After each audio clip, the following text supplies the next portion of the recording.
So the other night, Brian and I watched the Asylum's Paranormal Entity, and it's been like this like ever since I first heard of this company. Like most of the time, I can't wait until they release something else. Like I had never heard of them until I worked at a video store a few years ago, and me and the other employees, like those are the movies that we got the most excited about. Like whenever like we would get the list of movies that were being shipped, that we're receiving in that particular week. I mean, we would always look through the thing to see which ones would be from the Asylum. And it's not like on this list it listed the companies on there, but we just knew when looking at the titles if it was going to be an Asylum film. Like, oh, Alan Quartermain and the Temple of Skulls, Asylum. But I think that between like me and the rest of the employees, I think I'm the only one who actually watched them. Like, the other employees just loved receiving them so they could look at the box cover and like laugh at the title, like, oh shit, The Day the Earth Stopped. And they would kind of stop there. But most of the time I would take the movies home and watch them. And I'll say this about the Asylum. I mean, there is an insane amount of charm to these movies. And there's even a bigger sense of the love for what they're doing in these. Honestly, even more so than like than the movies that they're ripping off. A lot of times, I would say that the Asylum versions are at the least more charming than the ones that they're kind of knocking off. And there's been a couple of instances where I like the Asylum versions better. I mean, certainly with comparing like the two Transformers movies to the two Transmorphers movies, I'd rather watch either of the I'd rather watch either of the Transmorphers movies than either one of the Transformers movies.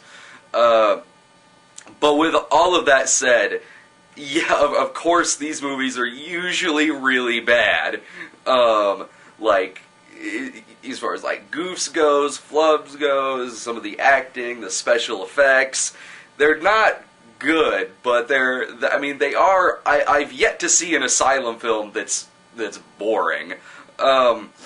So, in regards to Paranormal Entity, you know what? I'll flat out say this right now. Of the Asylum movies that I've seen, and I've seen a decent amount, I haven't seen all of them, but I've seen a fair amount of them.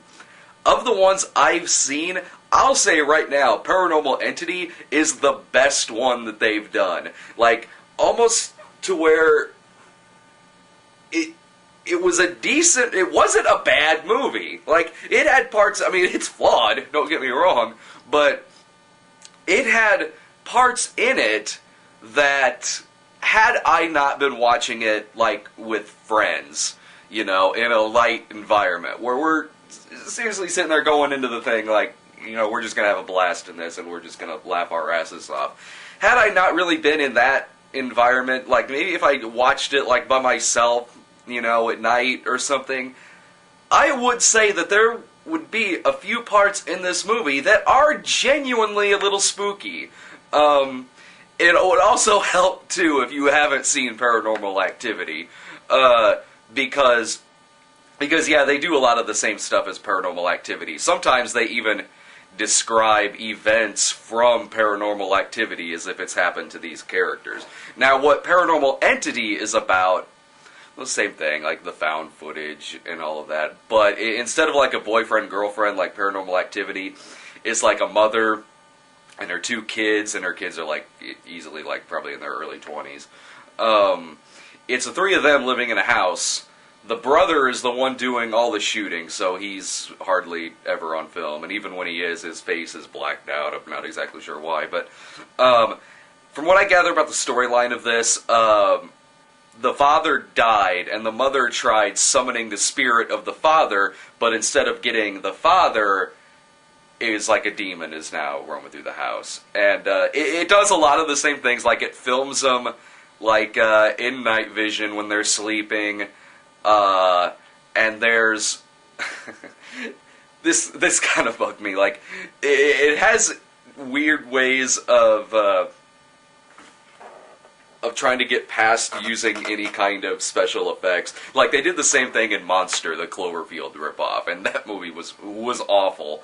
Like, in Monster, whenever, like, the camera would kind of pan over, like, it would go to film the monster, or a shot that would require a special effect, it would move it, and then, like, the screen would go black, and it would say, this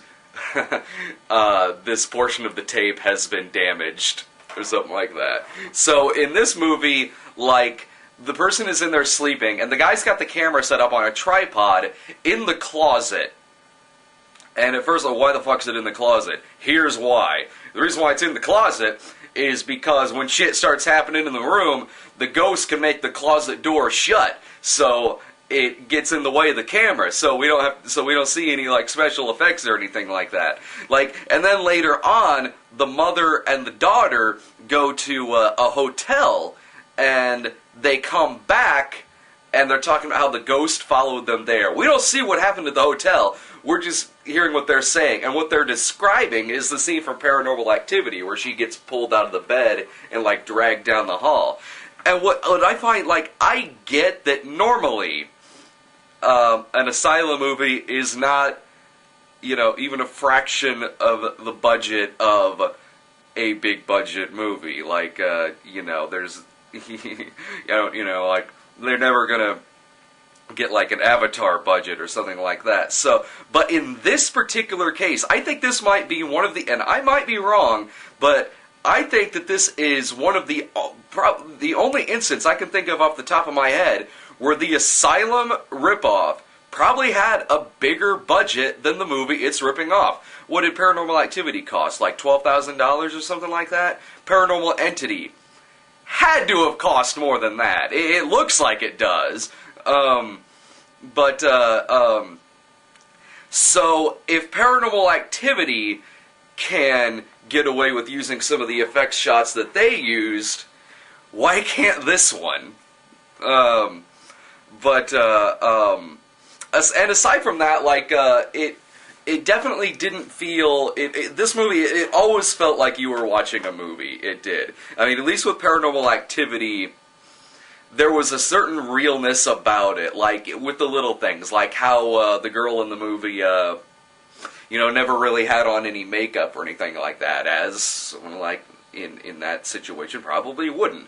But in this movie, they got, like, the smoking hot chick to play the sister in the movie, and she's always all done up and made up and everything. I mean, she's, like, nude in the movie twice, and that's hilarious too, because like I said, the guy who's handling the camera in this is supposed to be her brother, yet there's all these subtle camera maneuvers that he does to try to expose as much of her as possible. There's a part where she's, like, kind of sitting on the floor, rocking back and forth like that, and she's, like, in her bra and panties, and her brother's like, oh my god, oh, I gotta help you up, oh, come here, and, like, he's, like, moving the camera, like, you know, making sure that we get, like, her breasts in the shot. Later on, he finds her in the bathtub, and she's just naked and everything, and you just gotta get the money shot in there, get the money shot in there, bro, oh, come on, sis, you're looking good.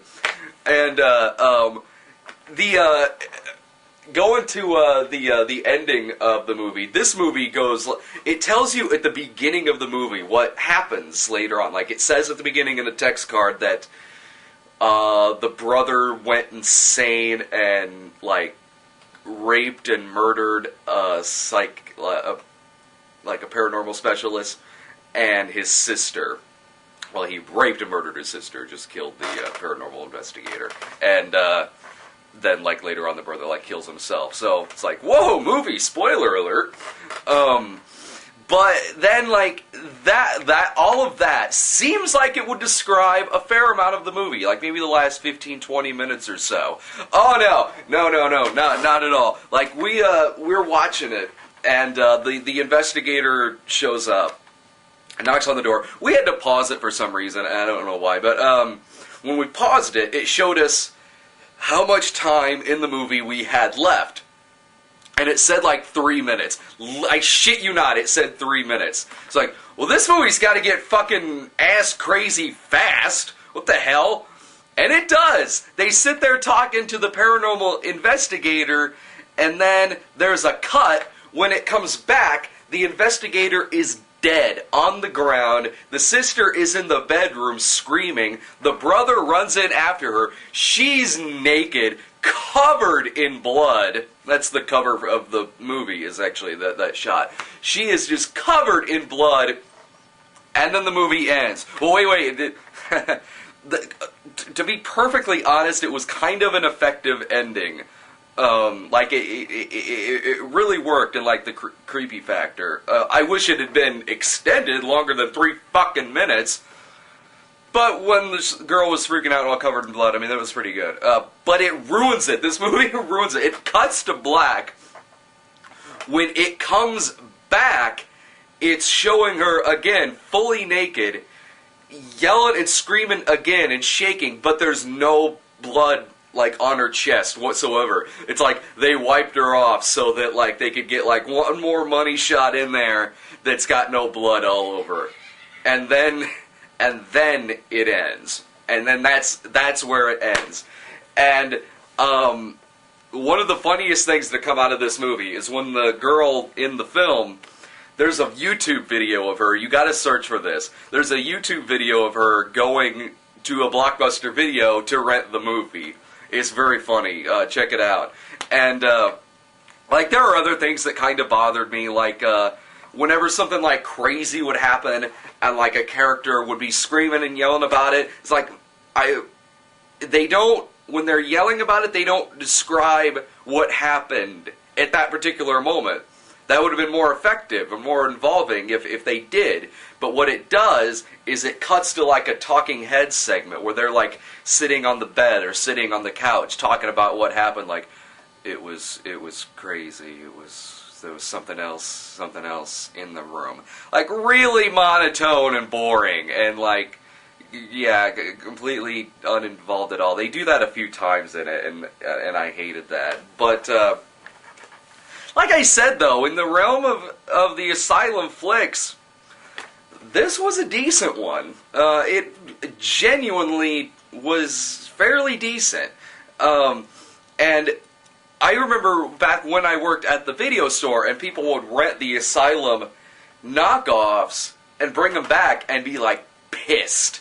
Like, especially with transmorphers. Like, the ones where the box covers looked like near identical to the other movies. Like, I think it also happened with AVH, Alien vs. Hunter. But like, people would just be like pissed off.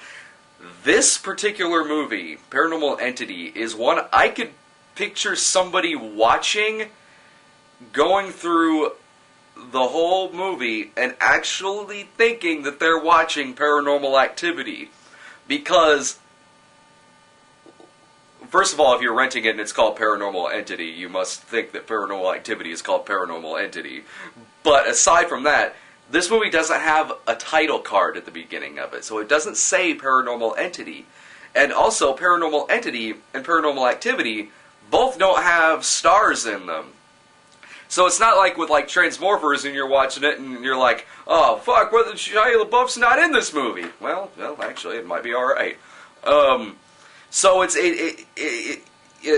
not like either one of them has any kind of star factor or anything like that. And a lot of the same elements from Paranormal Activity are in this movie, and there are a few spooky moments in Paranormal Entity. I can actually picture somebody renting that, watching it, taking it back, and thinking that they watched Paranormal Activity.